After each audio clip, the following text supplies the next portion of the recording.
What's up, guys? Joe at Momentum Works. Today, I have something pretty special for you. This is the first new performance charger I've seen released from BorgWarner since, like Barack Obama was president.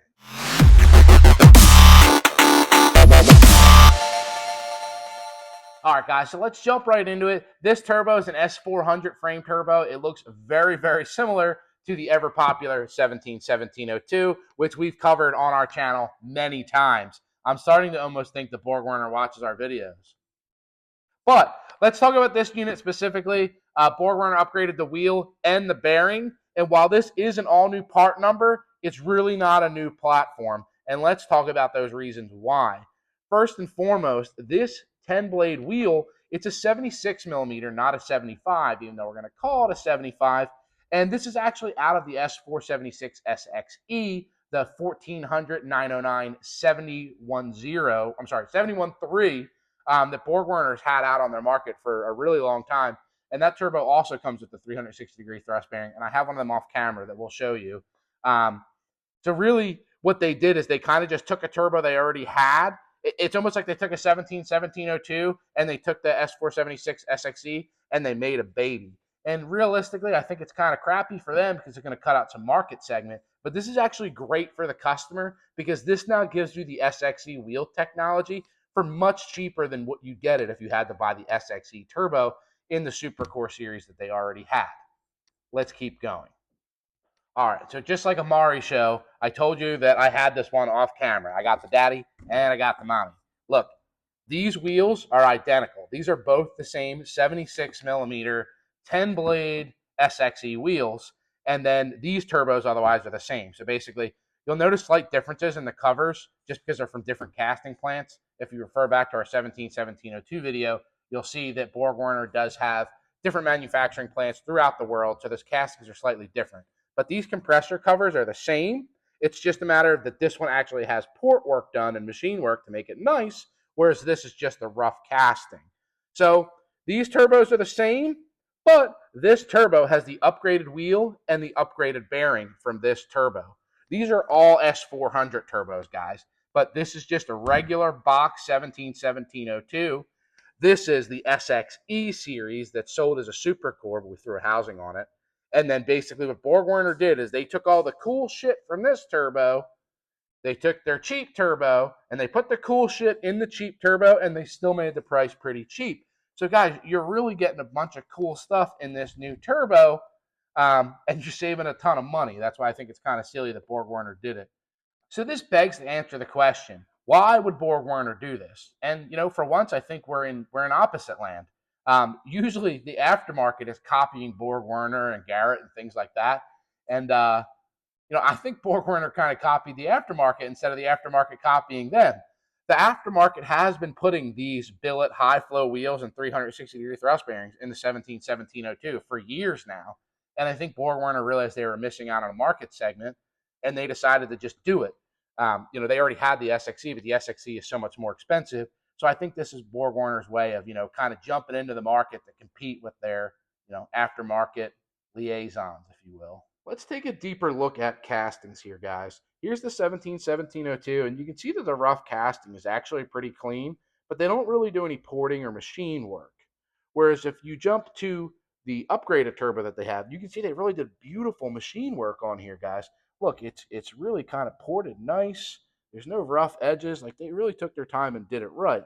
And then, of course, the SXE race cover, it's supposed to be ported shroud and really nice because you're paying a ton of money. Only difference really here is that this has an option for the speed sensor, which no one runs anyway. So that's the only thing you're really missing out on. But guys, the castings have really come a long way because I have an S410 here, and you can see the casting on this one's a little bit rougher.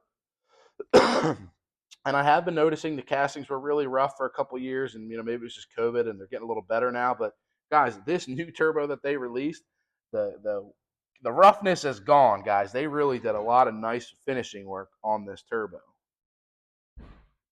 So realistically, why should you choose any of these turbos, and why would you choose one over the other?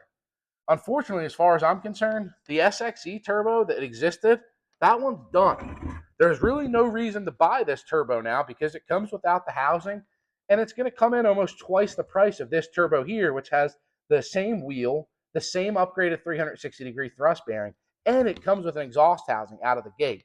So realistically, I can't really find a reason why you'd ever want this turbo anymore. So at this point, it's between these two.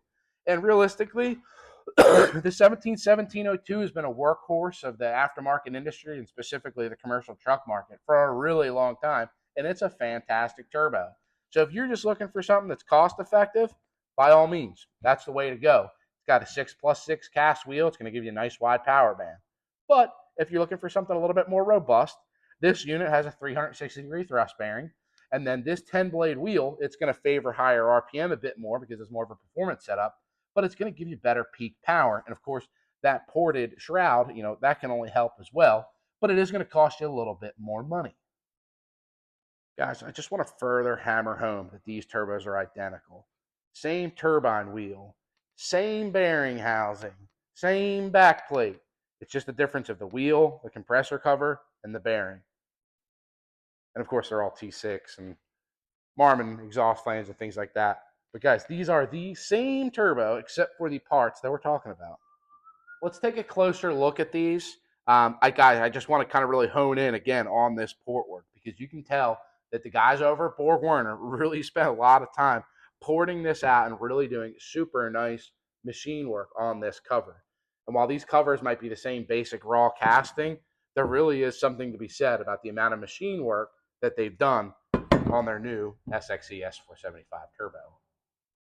All right, guys, I just want to give you a couple of the quick specs here before we wrap it up. So, of course, it is a 76mm inducer. I know we're calling it the S475SX-E because there already is an S476SE, but it is indeed a 76. 76 by 100, just like how the 171702 is a 75 by 100, which means we got a 76mm inducer, and the overall wheel is 100 millimeters. Uses 96 by 88mm turbine, just like the 171702. It does have a 360-degree thrust bearing, which is fantastic. It's still a journal bearing design, and it does come with a 132 AR exhaust housing that is T6 divided. Guys, if you're looking for an upgrade over the 171702, this is going to be a direct replacement as far as fitment.